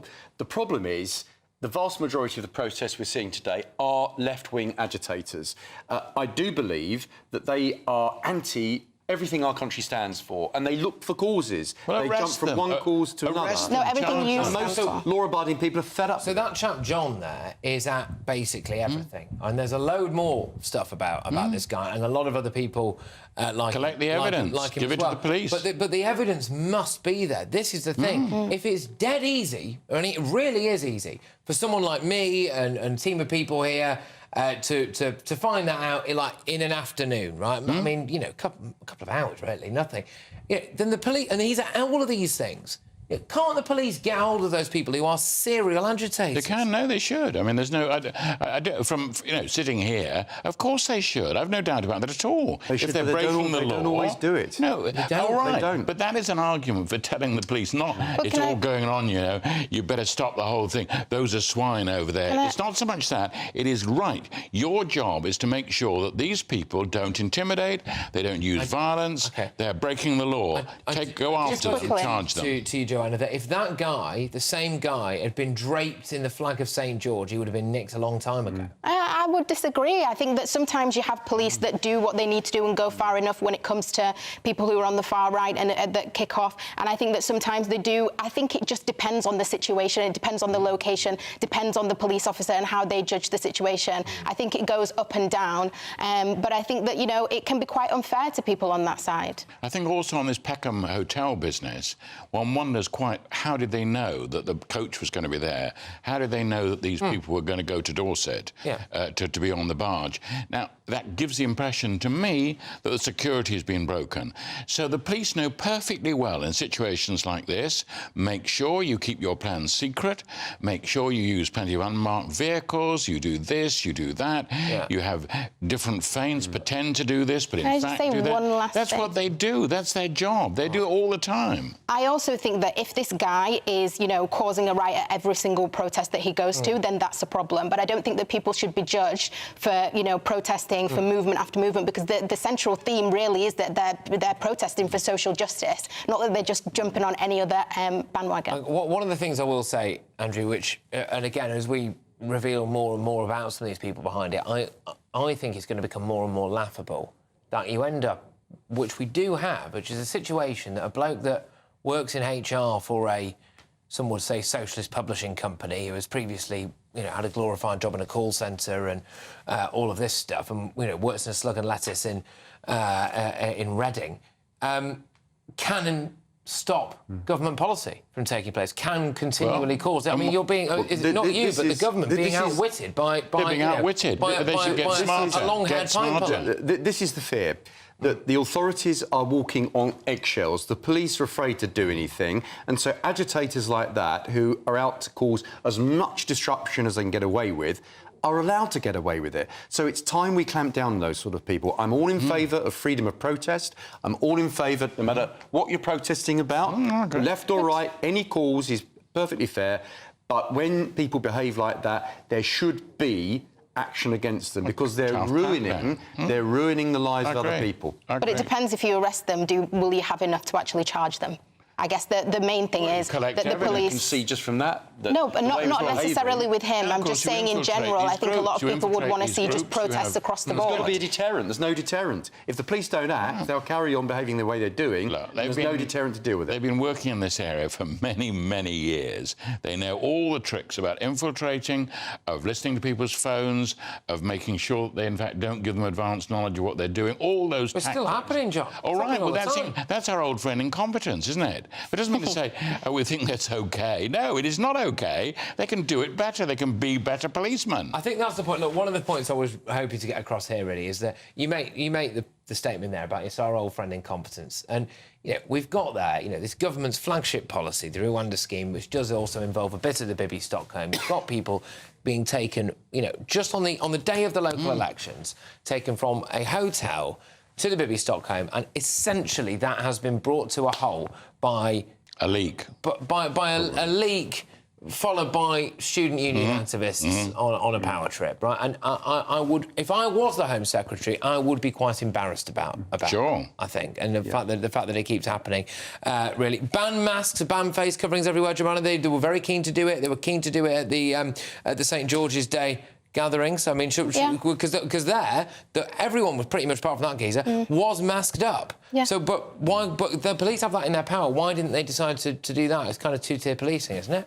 I have no idea. I have no idea why they wouldn't enforce it. Like I said, I think in every protest, for some reason, I think that they approach things differently. I don't know whether it's the police officer who's in charge at any given day has a different approach. I really can't explain it, but I think that, you know, across the board, they should ban people from having face masks and face coverings to an extent. Obviously, if it's kind of like just a mask, like what we used to wear in the pandemic, fine. But if someone has a full-on balaclava, then that is actually quite intimidating, and it almost kind of signals that you're planning on doing something quite illegal rather than just protesting. It's all well and good for people doing these things. If you feel so strongly about a cause that you're willing to break the law for it, or you're willing to, you know, to cause mass disruption and intimidate people and assault people at times, as did happen yesterday, then I don't know if you necessarily have the right to cover your face while you're doing it. The problem I've got as a constituency MP, my constituents are overwhelmingly law-abiding. They pay their taxes, they go to work, they don't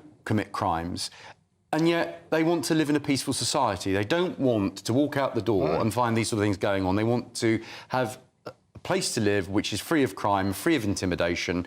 And when they see things like this happening in London, do you know what? They're actually afraid to go to London. They're afraid to go to town centres because these sort of things are happening. So I think we should start looking after the law-abiding people of this country rather than appeasing the people that are constantly protesting. I know, that's what President Biden finally got round to after this long delay about what to do about all these encampments.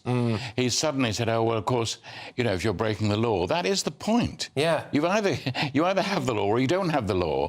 But you can't just say, oh, let's think of it, let's do it as we go John, along. I can tell you, as an MP in a constituency, my constituents are worried that the police will enforce it in that given situation, but they're walking on eggshells in another situation. Well, it's better than nothing. Well, it's not. Well, this is just nothing There at the has to be a rule of law that's equal for everyone. Sure, if you can do it, yeah. All right, Great. OK. Another flying start to the hour. Now, coming up, and we'll have all of tomorrow's newspaper pages today. But next, why did Labour's vote fall largely in Muslim-populated areas? I think we can all hazard a guess. But how much of a problem is this? And what do some of these new independent candidates really want? What do they really stand for? Is there any risk involved there? It's Patrick Christys tonight. We are on GB News.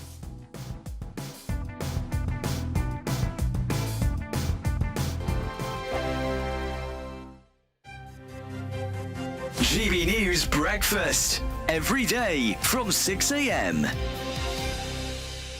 I don't think you can go and watch a Shakespeare play unless you already know it. It's almost like you have to understand the story and the characters and perhaps have even done a bit of reading into it. Because if you went completely blind, especially in today's world where we don't speak in that kind of way, it is, I think, probably a bit alienating. But Dawn is saying it is alienating at the moment because of the lack of representation. You know what, the actual phrasing they use, right, OK, the disproportionate representation propagated white, able-bodied, heterosexual, cisgender male narratives.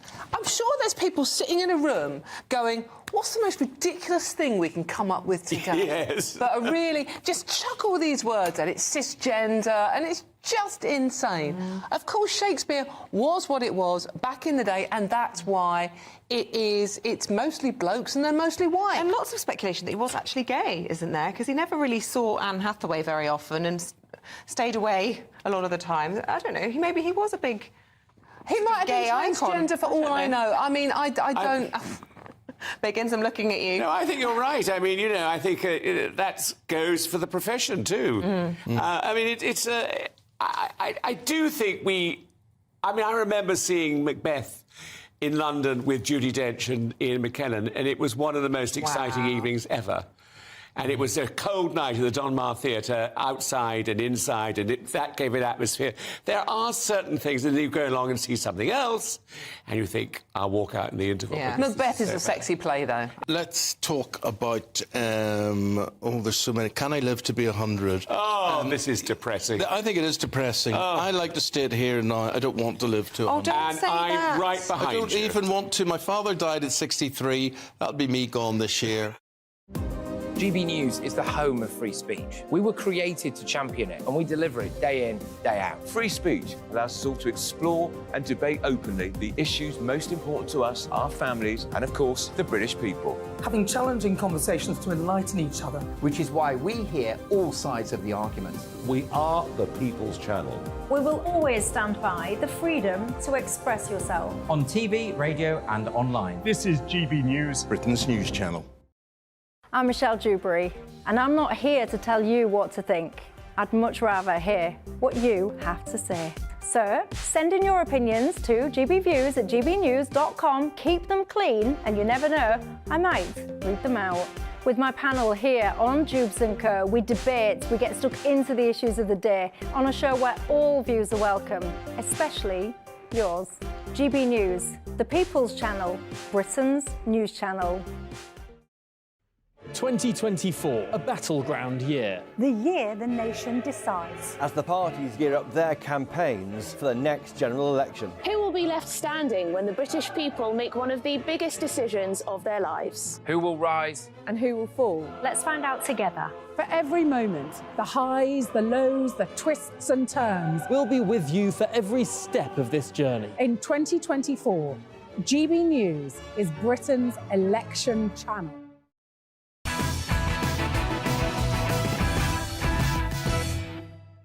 Welcome back to Patrick Christys tonight. Now, Tory votes plummeted last night in certain areas as Labour swept up. But despite an all-in-victorious evening for Labour in quite a few places, the party lost controls of councils representing areas with high Muslim populations. So why have Labour lost seats like Oldham, for example, where around 24% of people there are actually Muslim? There are also some areas around the northeast where people decided to vote Green. Elements of the Muslim community apparently decided to go Green instead of Labour. So I thought I'd bring my panel back in for this one. We have got apprentice finalist Joanna Jarji, broadcaster John Sargent and Conservative MP Andrew Rosindale. Andrew, I suppose this is really actually a saving grace for the Tory party, which is that if the Muslim vote has deserted the Labour Party, that could save you guys quite a bit of embarrassment potentially at the next election. Well, I don't think there should be a vote for a particular religion. I think individuals should vote for what's best for our country or for the community they're living in. So I would hope people wouldn't vote because they're a particular religion for a particular party. OK. I mean, the trend has been recently, though, that more British Muslims vote for Labour than any other party. That appears to be on the slide, John. Well, yeah, I mean, Keir Starmer was stuck with a real serious dilemma when the incident took place, October the 6th. He then had to decide what was he going to do. Was he going to just immediately join the uproar, which then followed on the Palestinian side? And he then decided, actually, I think rather bravely, that would be irresponsible to do that, because if he was going to be the Prime Minister next year, it would be quite difficult to equate that move immediately on the Palestinian side to hell with our old ally Israel. Would be too much of a jump. And they took a strategic decision. They knew they were going to get hammered.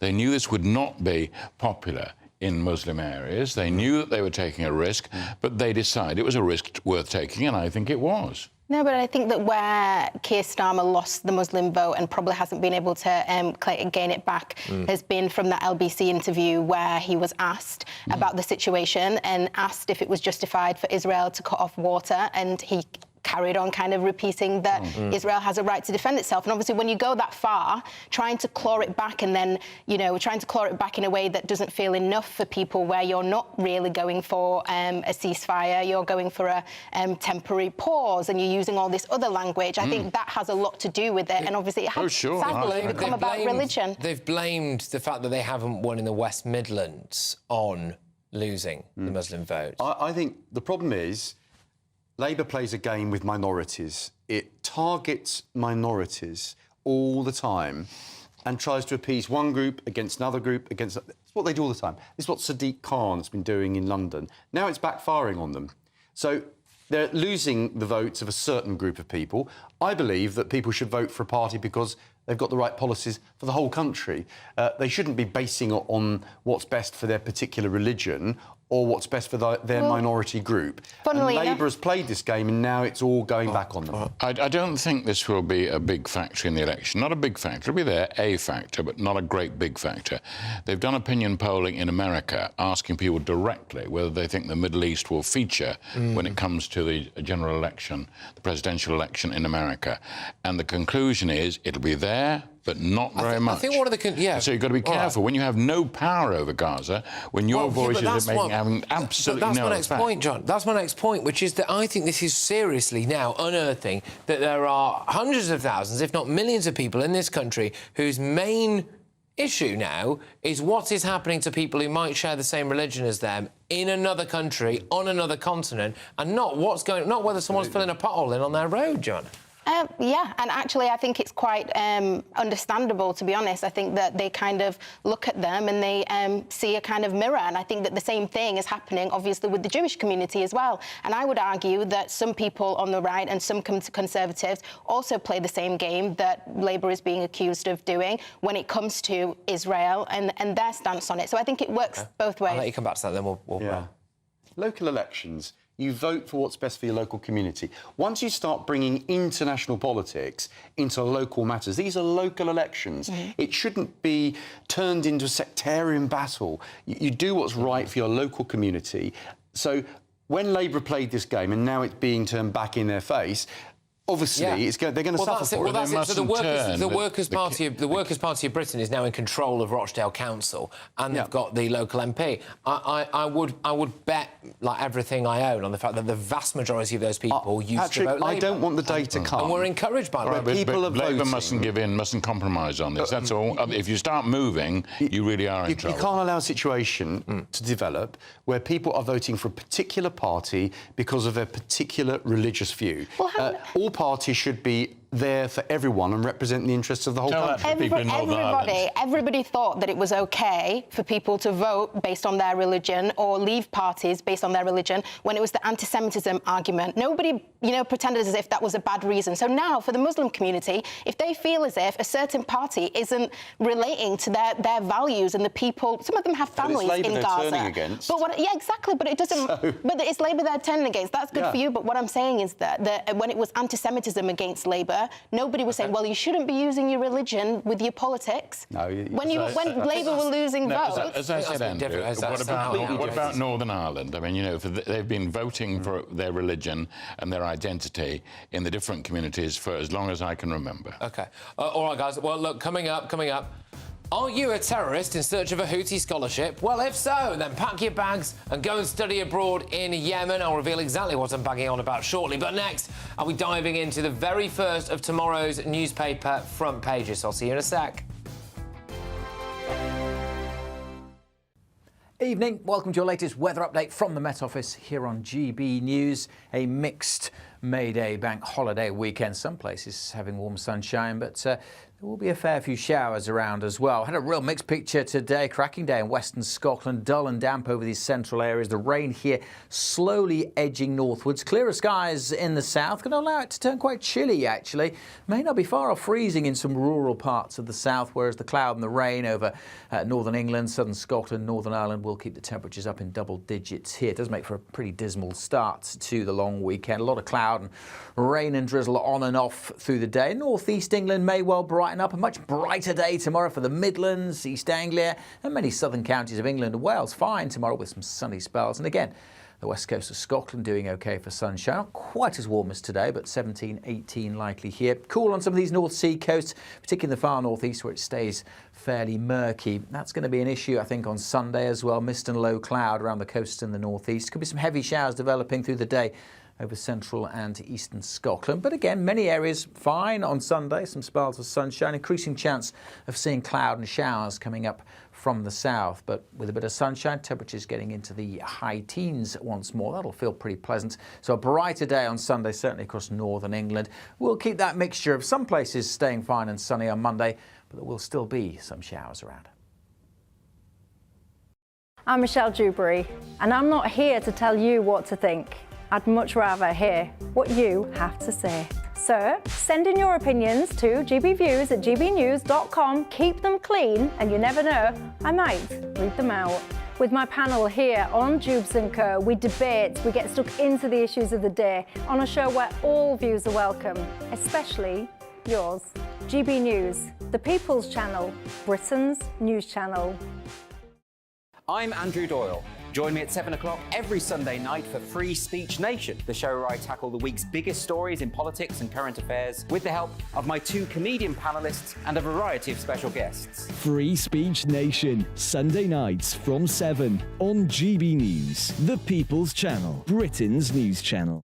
If you want your news to be straight talking, this is the nightmare for the Conservatives again. Down to earth. It's not just Nottingham where this is happening, is it? And most importantly, honest. Hard-working, middle-class taxpayers, they'll get their book thrown at them. They catch me, Martin Daubney, Monday to Friday, 3 till 6 p.m. on GB News, Britain's news channel.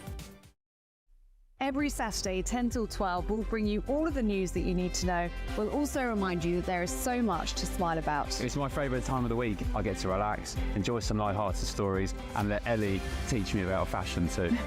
That's Saturday Morning Live, every Saturday, 10 till 12. Only on GB News, Britain's news channel.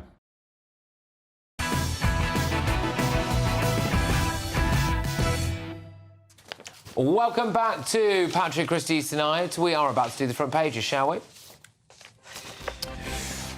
Let's start with the eye. Kevin Spacey accused by young actor as he faces new allegations. This is double Oscar winner Kevin Spacey is accused of groping an actor aged 21 years old who's waived his right to anonymity today. Spacey has not responded to the claims. Yeah, but I did see a tweet with Kevin Spacey where he said that he's been repeatedly approached about stuff and he's repeatedly asked to be given a bit of time to actually respond to what are no doubt very complex and quite serious allegations. He says he's not been given that time.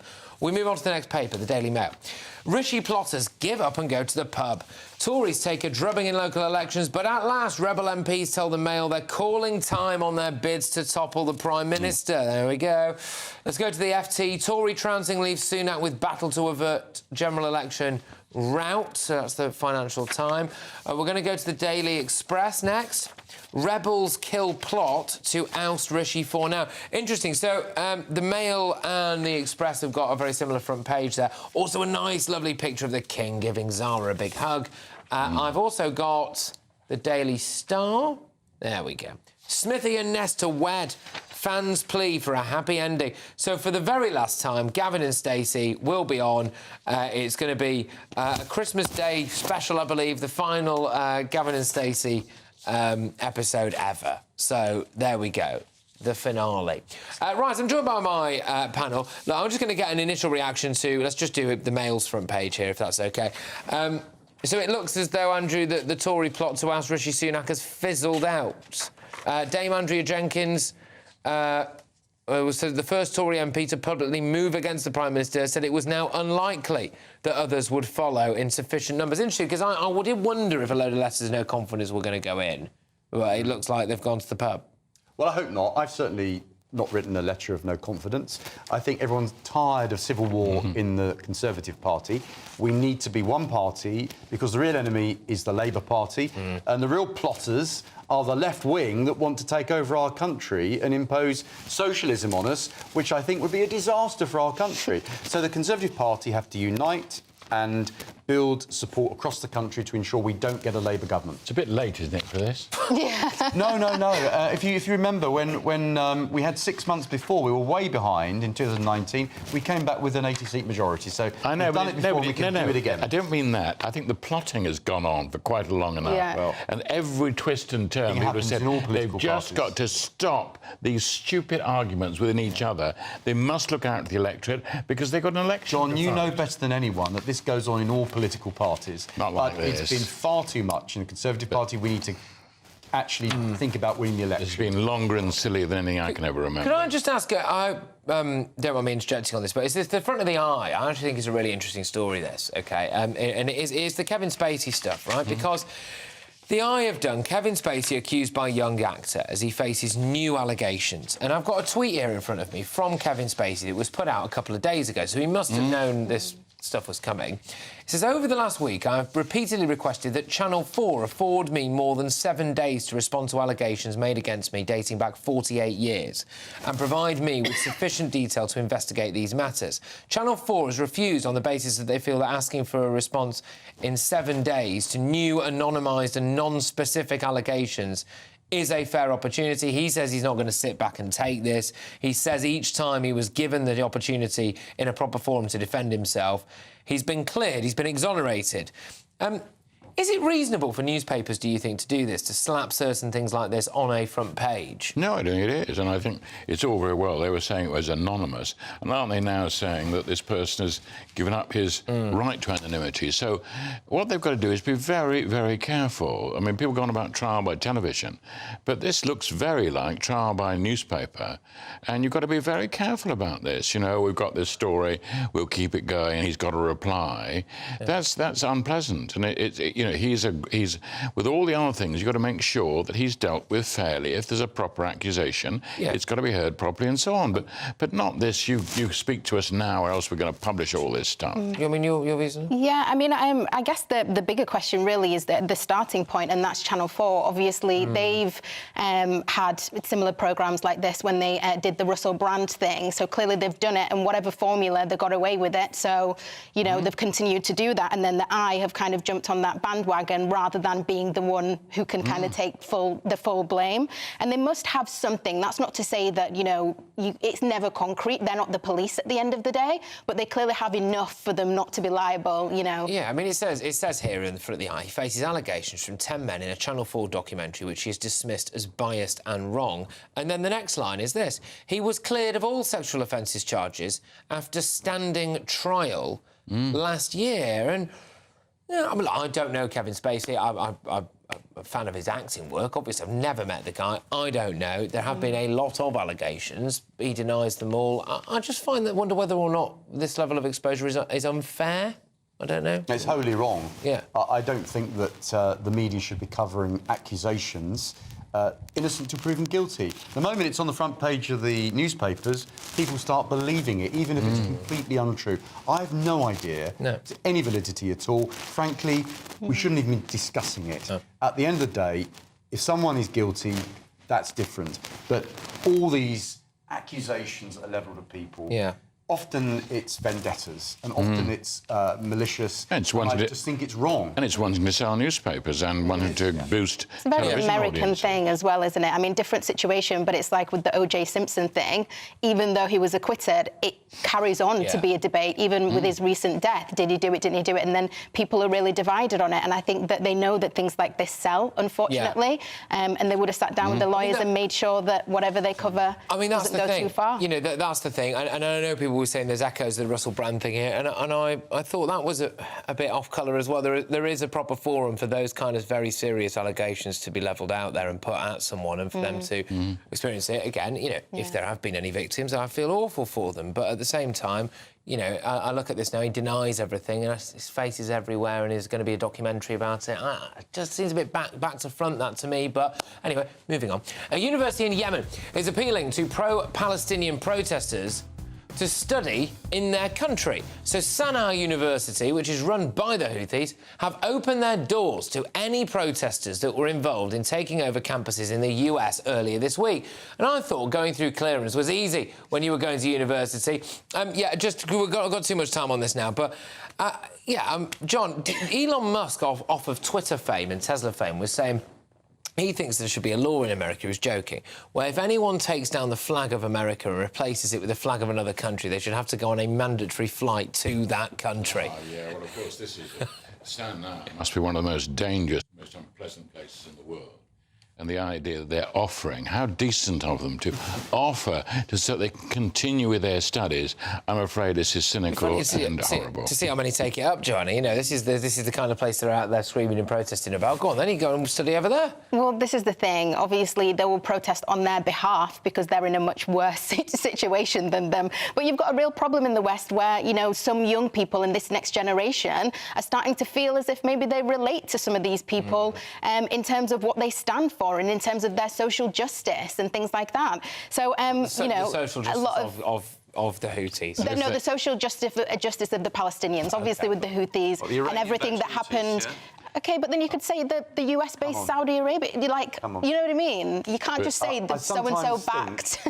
There are some sections of today's generation that don't know how lucky they are to live in a free society. And one group is called a good university. And one group is called Gays for Palestine. If they actually went to Palestine, they might. And then another group is called Jewish Voices for Peace. As well. All right. So. All right. OK. Well. Careful what they wish for. That's all I'd say. Careful what they wish for. No, indeed. But it would be fascinating to see, won't it, how many of those students do take up the offer of Yemen to go and study in one of their Houthi universities. Coming up, I will crown tonight's greatest prisoner union jackass. Oh yes. And what's Binface been up to now? Have you seen or heard of this guy, Count Binface? He could be the new mayor of London. It's Patrick Christys tonight. We are on GB News.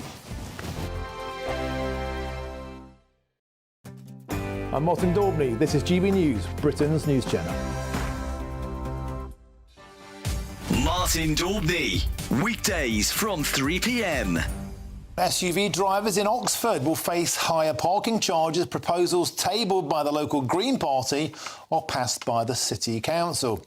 The motion argues that heavier cars like SUVs cause more damage to roads, are more likely to seriously injure or kill pedestrians, and cause more illnesses due to pollution. However, the Alliance of British Drivers has condemned the plan as absolutely outrageous.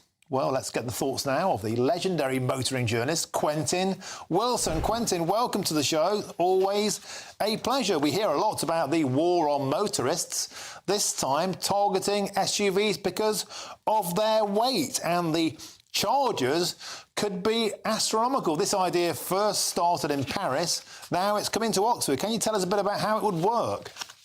OK, so the idea is that the charges will penalise people who drive heavier SUVs and I guess by implication electric cars, although Oxford Council haven't said exactly what they're going to do with EVs. But this is all based around this notion of SUVs being heavier than passenger cars, therefore wearing out the roads more. Now, there was a study, I've got it here in front of me, from the University of Edinburgh in 2022 that said real-world tests found that overwhelmingly the wear is caused by large vehicles, buses, heavy good vehicles. Road wear from cars and motorcycles is so low that this is immaterial. Now, obviously, driving around a medieval city like Oxford in an SUV isn't the brightest thing in the world to do. But the idea that we should penalise the owners of these cars based on imperfect science that's been read on social media, I think is completely wrong.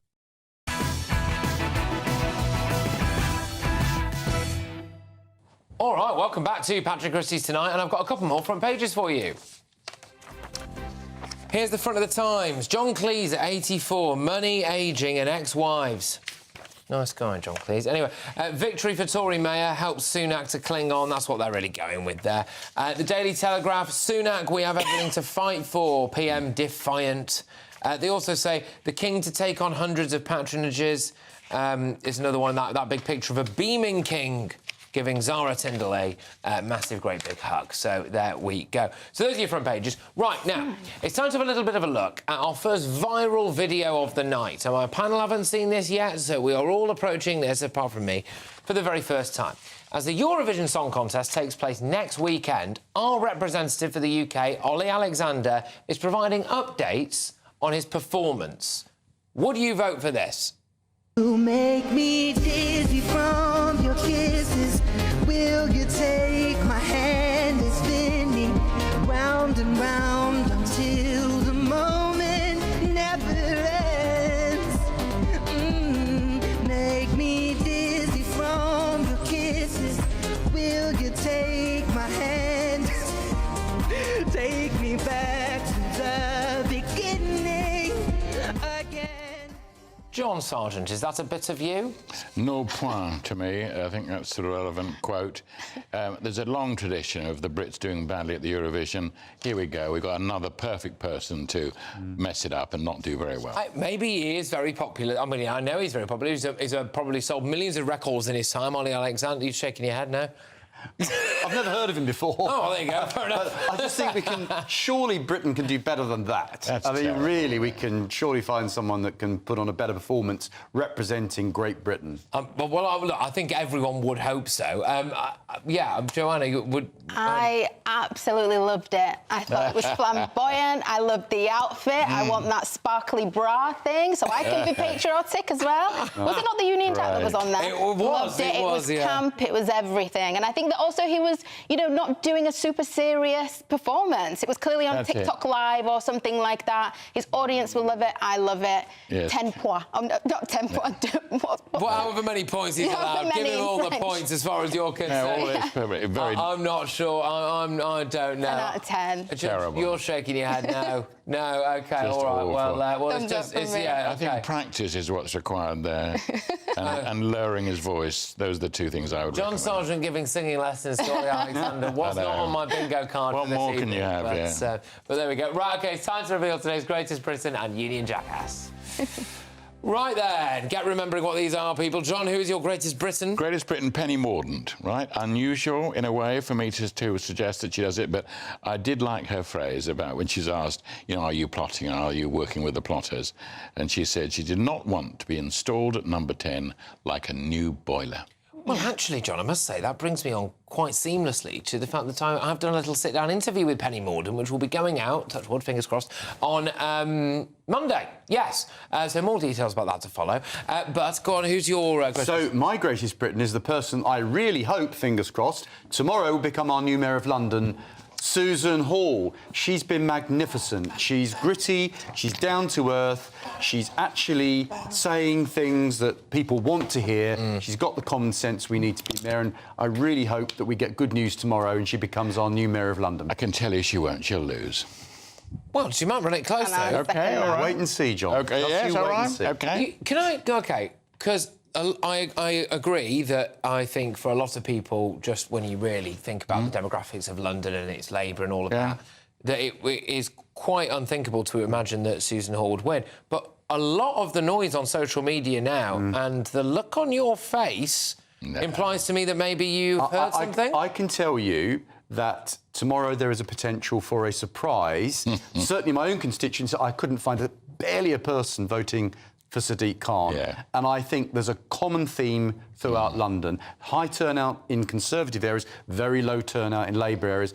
I think tomorrow we may get some good news, but let's wait. I mean, that would be massive, and make sure that you do keep it GB News tomorrow, because there is, as it currently stands, the possibility that Sadiq Khan might be booted out.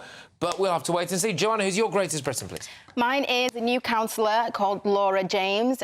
She's part of the Women's Equality Party, and I thought it was really good that, an independent party who fight for women's views was able to kind of get in and actually get a seat. And, you never know, this could be the thing that gets the ball rolling. So great for her. She's breaking barriers. Yeah, fair play. All right, OK. So today's Greatest Britain, it's a tough one for me, this, because I thought they were all very, very good choices. But in light of the fact that you are going to be seeing and hearing a fair bit more of her on Monday, I thought I'd go for Penny Mordaunt. So there we go.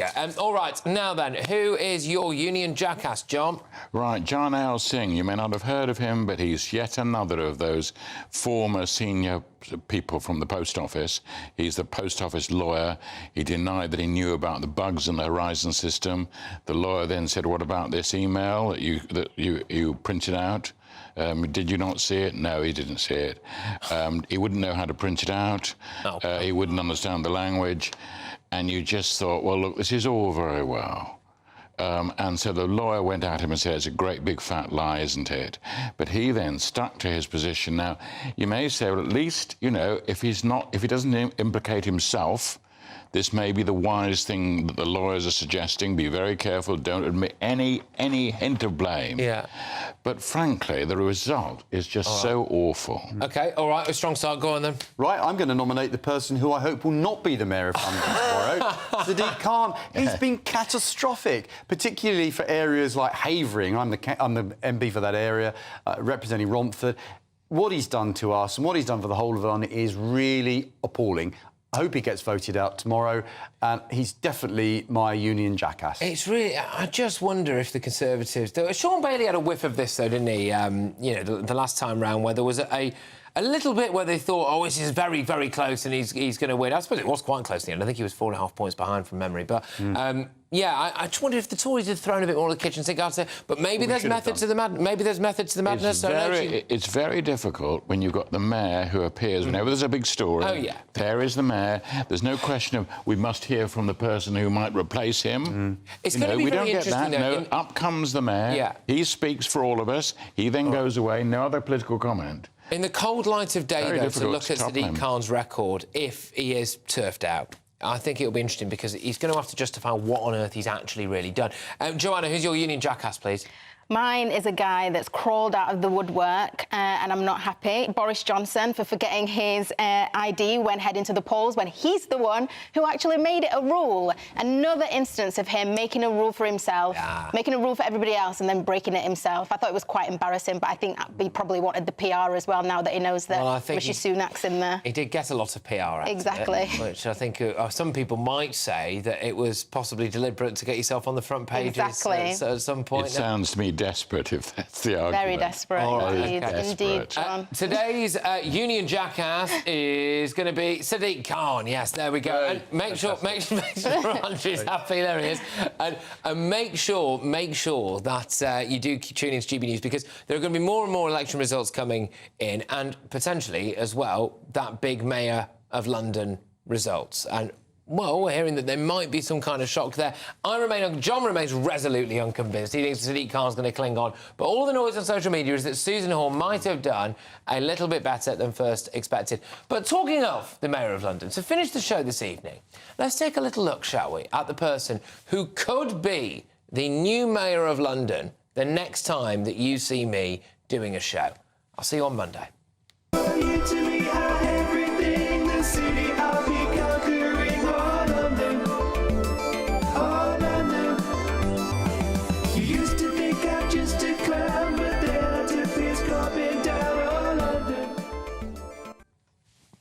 Yep, there we go. Obviously, I can't tell you who I voted for, but, well, you know, it wasn't Sadiq Khan, was it? Look, have a great weekend, everybody, and thank you very, very, very much, everybody who's been watching and tuning in this week. Thank you to my wonderful panel. Make sure you keep it GB News for headliners next, so they'll take much more in-depth look at all of the papers.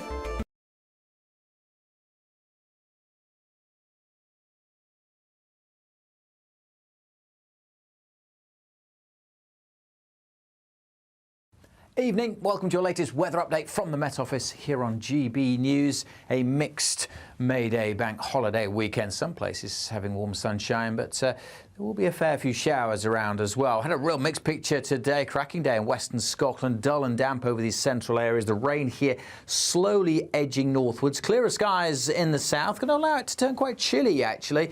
May not be far off freezing in some rural parts of the south, whereas the cloud and the rain over northern England, southern Scotland, Northern Ireland will keep the temperatures up in double digits here. It does make for a pretty dismal start to the long weekend. A lot of cloud and rain and drizzle on and off through the day. North East England may well brighten up. A much brighter day tomorrow for the Midlands, East Anglia and many southern counties of England and Wales. Fine tomorrow with some sunny spells. And again, the west coast of Scotland doing OK for sunshine. Not quite as warm as today, but 17, 18 likely here. Cool on some of these North Sea coasts, particularly in the far northeast where it stays fairly murky. That's going to be an issue, I think, on Sunday as well. Mist and low cloud around the coast in the northeast. Could be some heavy showers developing through the day over central and eastern Scotland. But again, many areas fine on Sunday, some spells of sunshine, increasing chance of seeing cloud and showers coming up from the south. But with a bit of sunshine, temperatures getting into the high teens once more. That'll feel pretty pleasant. So a brighter day on Sunday, certainly across northern England. We'll keep that mixture of some places.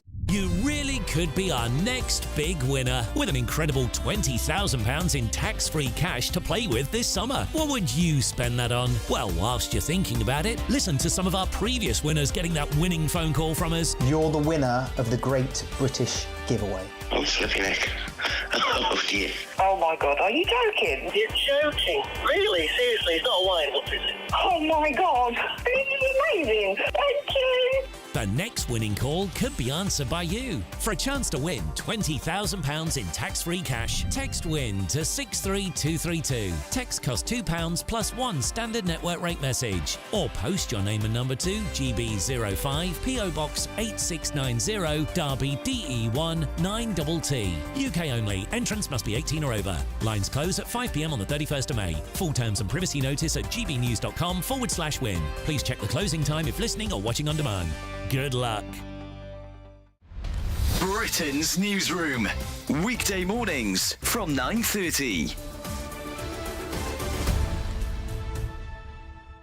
Is it okay to call people fat? I won't call Bev fat because she isn't. She won't call me fat because I'm not.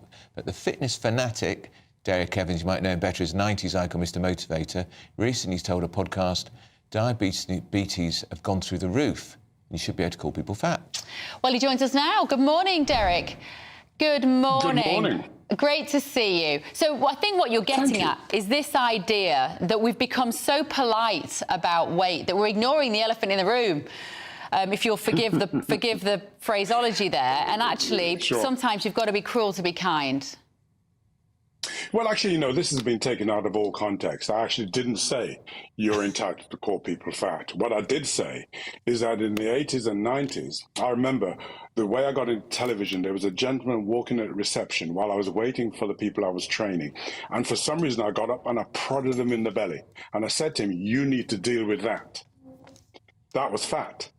We have a nation where obesity, diabetes is killing every one of us. And unless we take responsibility for our health, rather than waiting for government to do this, government to do that, it is our responsibility, right, to look after our independence and our health. And as we get older, it's even more critical, right? And that's why I'm here as an example saying to you, listen, I'm 71 years of age and movement is medicine. And you can't sit around watching television and not going out to the gym or wherever. You will never, ever be able to look after your family and everything you've worked for. You will lose it. I've never seen a deposit account behind a hearse. No matter what you work for, the most important thing you can do with your life is every hour, do something active. Every hour. Join me, Camilla Tominey, every Sunday at 9:30 when I'll be interviewing the key players in British politics and taking them to task. This report basically says that he's not fit to stand trial. With an upcoming election looming over Westminster, now is the time for clear, honest answers. I agree. And that's precisely what I'll get. Is he indecisive? Incompetent? That's the Camilla Tominey Show at 9:30 every Sunday on GB News, the People's Channel, Britain's election channel.